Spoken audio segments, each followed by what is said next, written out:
So you see the newsreels of all these people coming over in their little light dresses and, you know, no sleeve, no cardigans, bare arms, etc., light suits.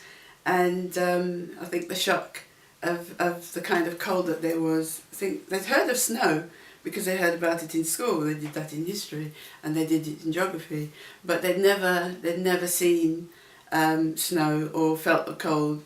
And I mean, I know even as a child, my teeth just always chattered throughout my whole childhood, literally chattered. And so when people came, they were in culture shock. There was a huge culture shock of the difference.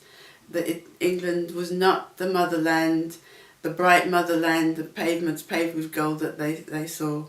They were sent to, I think my parents were sent to, my dad and my uncle came over because they were in the Second World War. So after the war they went back and then they came back in the 50s.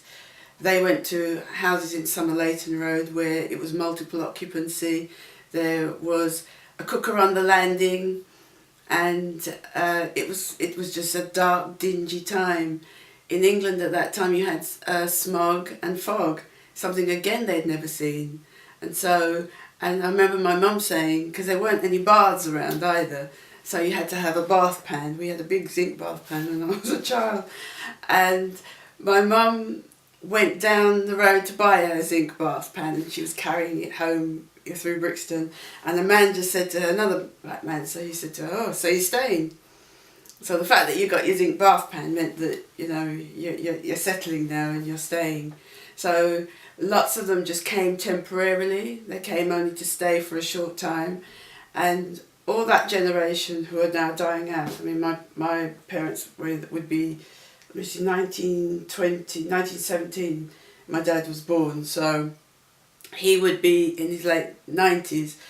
And his generation are dying out. But that generation, they had, they bought up, they used to buy up things like sheets and towels, and because the mind was always, I'm going back.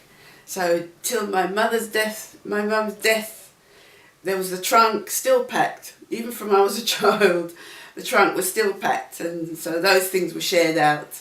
And she died in 96 and my dad was still alive, you know, a little while longer, about 15 years longer. But there it was, the trunk with all the stuff still packed because they were going home. So their mind really they only came to work and then they gradually sent for their family members, the other family members. And they really wanted to help and produce in this country. That's what they came for.